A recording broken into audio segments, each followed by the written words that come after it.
Hey y'all. No, I be starting the show a little early every week. It's becoming a habit for me.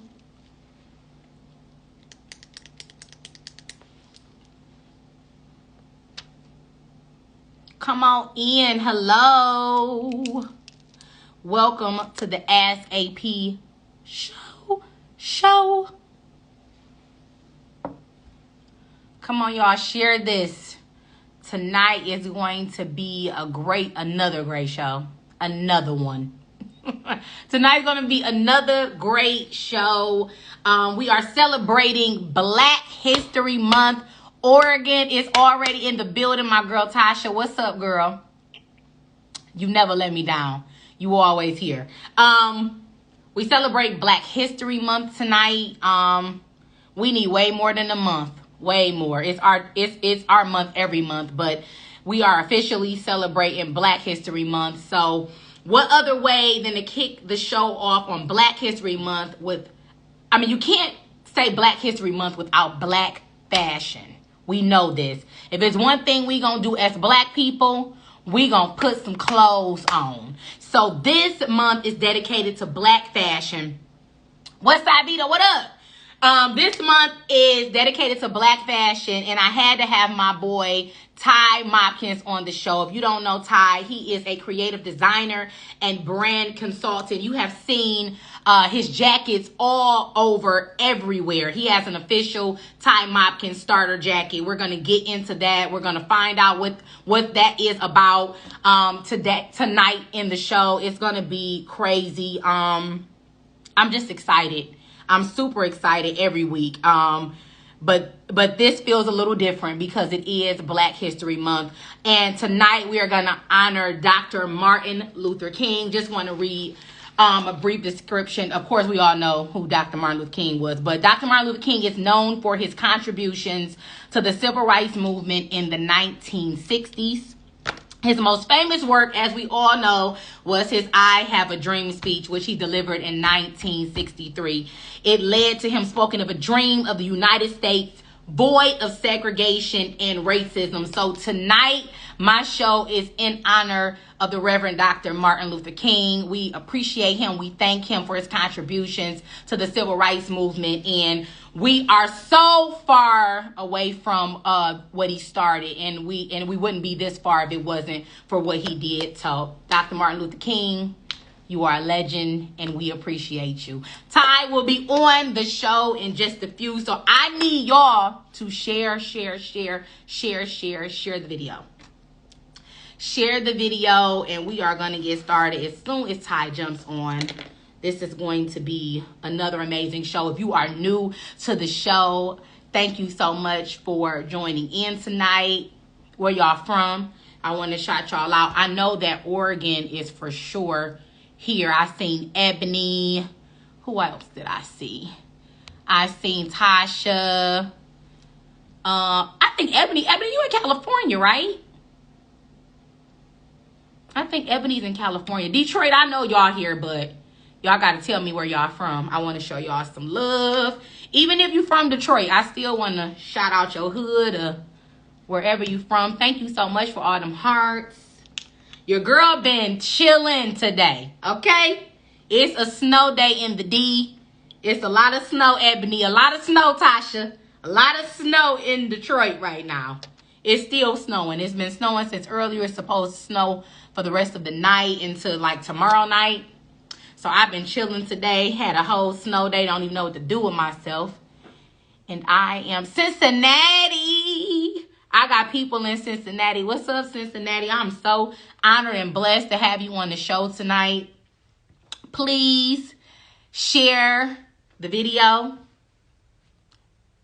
Ebony, I love the snow. Girl, I know you're not from Detroit. No, you don't, Ebony. No, you don't. Especially when it's 8 to 12 inches. And I've been in Detroit, born and raised all of my life. And one thing I can never get used to about the city is snow. Like, I mean, it does this every winter. And I'm never, ever used to it. So you better enjoy that Cali weather, baby, because Detroit is different. Miami. That's one of my favorite spots in the world. Shout out to Tammy. Tammy, thank you so much for tuning into this girl from Detroit. I appreciate you showing love all the way from Miami, where I need to be right now. Where I need to be right now. Ty should be jumping on in the next minute or so. If you're just jumping on, Ty Mopkins is the first guest on tonight's show dedicated to Black fashion. Because if we as Detroiters or Black people in general, if we don't do anything, we put some clothes on. Ty is here. We gonna get Ty started.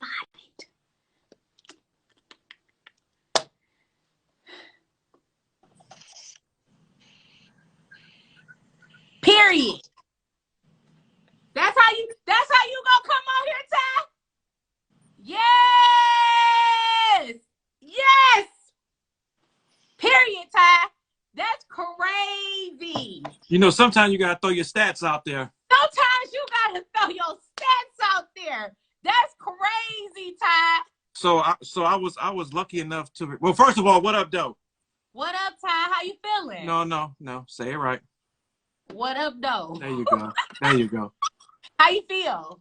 Do you act funny when you get these out-of-state people in here from Miami? Listen. Forgot where you came from. Now you know. You already. What? Who acted funny? Who acted funny? Shout out Tommy. Shout out Tommy Walker. Shout out Tommy Walker. So, I was honored to receive that award 2 years ago. You know, of course, they didn't do it last year because of COVID. So I was the last one to win the award. So what they do, they give that to people who try to fulfill Dr. King's dream. Wow. You know, so that it was a big thing they did at Martin Luther King High School. Wow. Me, the late John Conyers, and a couple other people was recipients of the award that year. Yeah, so that's so dope. Yeah, so it just so happened you was talking about Martin Luther King, so let's talk about, you know, You know what's so crazy about that? When I was putting the show together, I was keeping in mind of people that I know are people of influence in fashion, but they also represent, you know, represent us.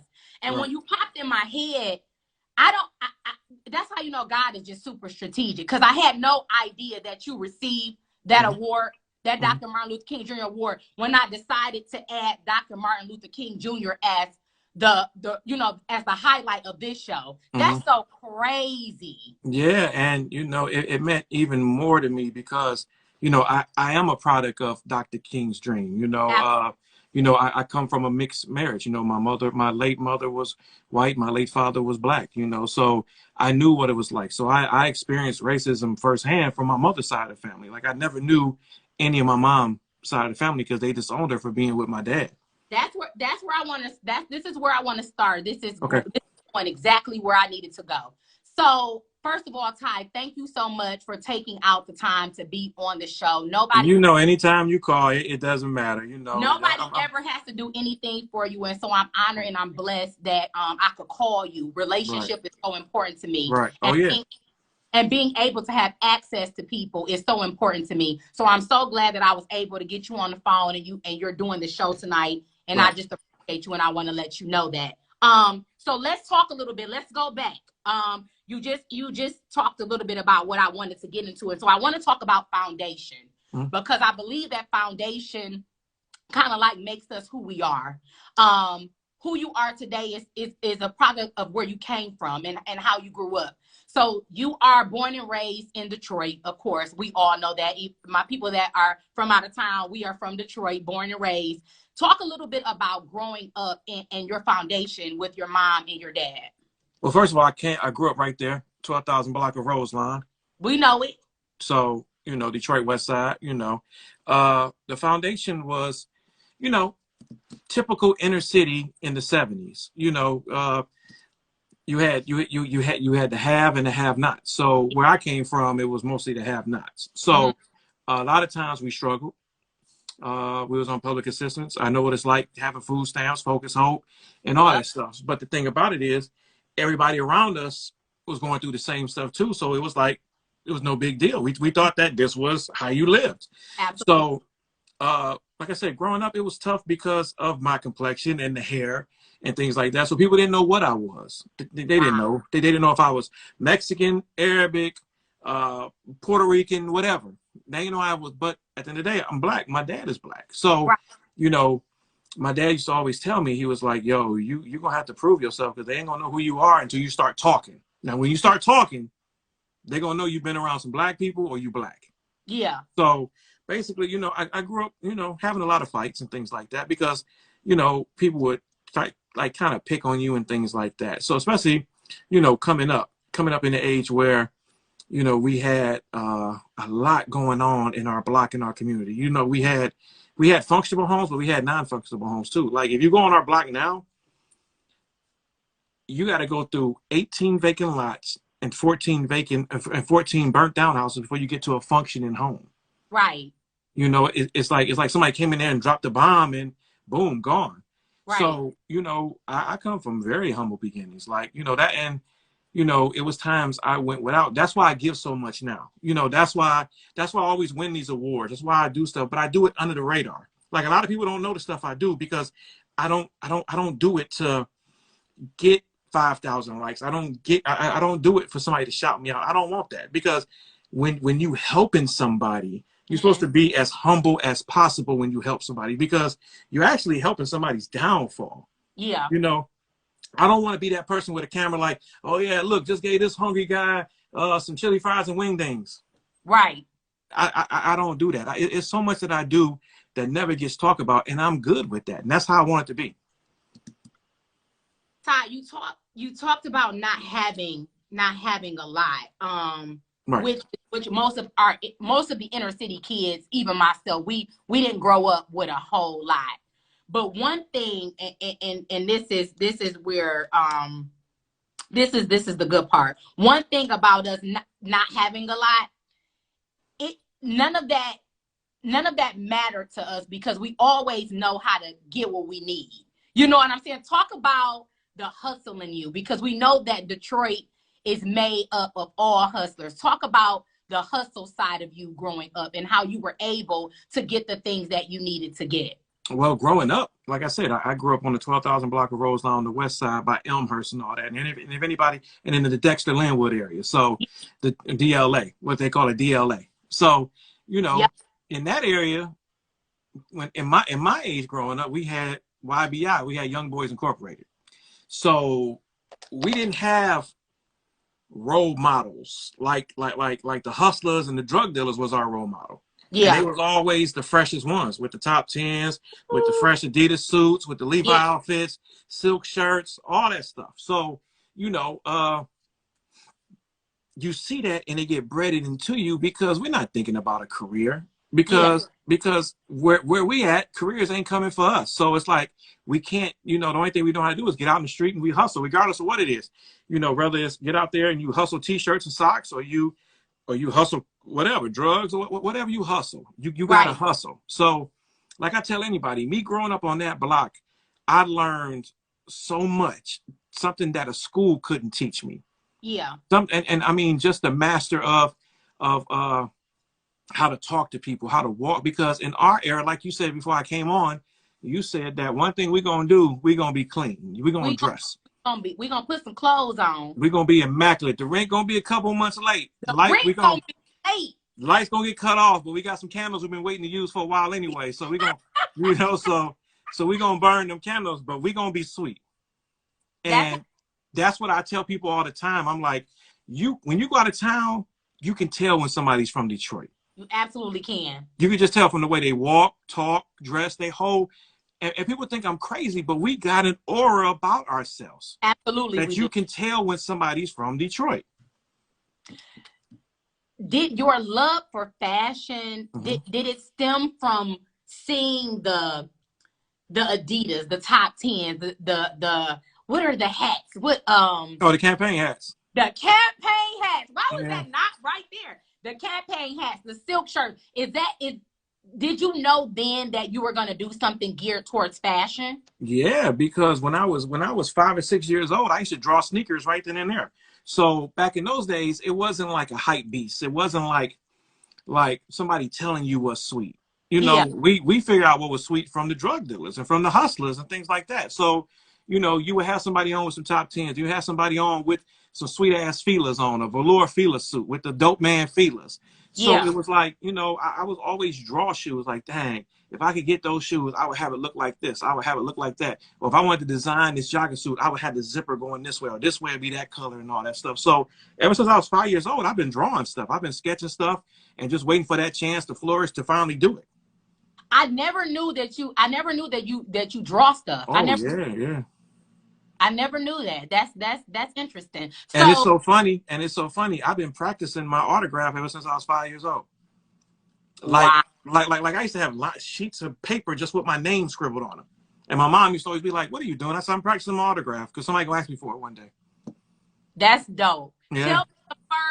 Tell me the first Ty Mopkins, the first thing, the first not thing, but the first your first creative design. What was it? Well, you know what? It was, you know, it's funny because I got my start back in 94, 95 at Strictly Sports 107 Mile. Yeah. You know, that's why I always give them props. That's why you'll see them right there in the back right there. Shout out Strictly Sportswear. So meanwhile, the picture back here, it paints a thing of my history. Everything back here is a part of the thing that I contribute to, or it's about my life. So, you know, I started off at Strictly Sportswear. So we would, like back in my days, like Strictly would be the place to go to. People would come in there just to buy a pack of socks, just to have a Strictly Sportswear bag, just say they shop at Strictly's. So we was known for having Coogis, Guess, Jabot, all that stuff, Maurice Malone, Pelly Pelly, and stuff like that. So I would say the first time I collaborated on something was probably with Pelly Pelly when I would tell them how to do a certain colorway on the jacket. But back in those days, you was just helping the company out. We didn't know about collaborations. We didn't know about how you should take ownership of this and you should put it out on your own. We didn't know that back then because we was buyers. You know, so if I would say that was my first collaboration, that would be it. But now the ones that people would know me from is when I started doing New Era hats. So I would do Tigers, Lions, Pistons, Red Wings, and I would do that at Puffer Reds in Ypsilanti. That's when I was at Puffer Reds for a while. And so I did some stuff with them, and then it transferred when I went to Mr. Allen's. Then I started doing the starter jacket. So that right there just took it to a whole new level. I ain't gonna talk too much about that because I probably know you got some questions digging in about that. No, we can talk about that because I do share with people. Maybe we have some people on here that are scared to kind of jump out and kind of do their own thing with that. Just talk a little bit about the trials and tribulations that come with it. Because a lot of times, you know, when I talk to entrepreneurs, we get into the rough side of the mountain, if that makes any sense. Makes total sense. Who want to be entrepreneurs and they think they're going to be an overnight success. And I talk about how that's not going to happen. So talk about some of the trials that you had to go through in order to have the successful things that you have now with your starter coats. Well, even now, people look at me and like, man, you're an overnight sensation. I'm like, no, I'm over a several 100,000 night sensation. You know, so it took several 100,000 nights. Right. You know, so, you know, and that's the thing. But AP, that's anybody's story that's in a place where people will be seen now. Like I saw a couple weeks ago, you had Mia Ray on there. I remember when Mia Ray was working at Goodfellas.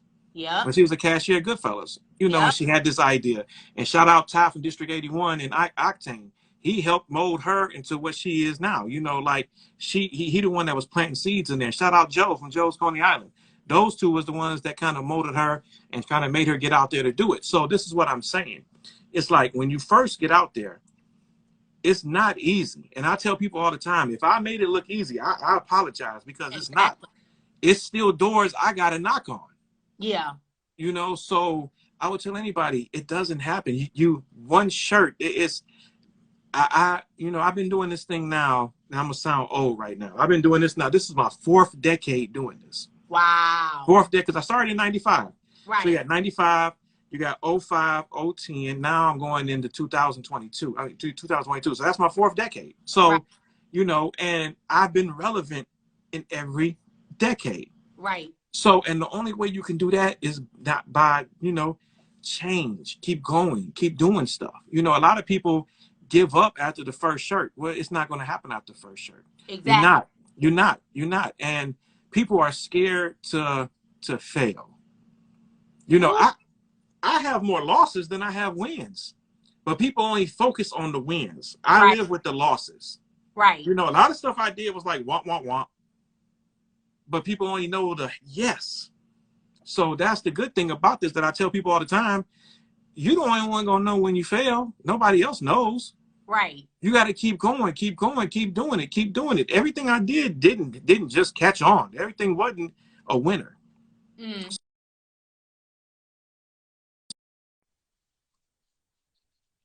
Back in here, I tried again.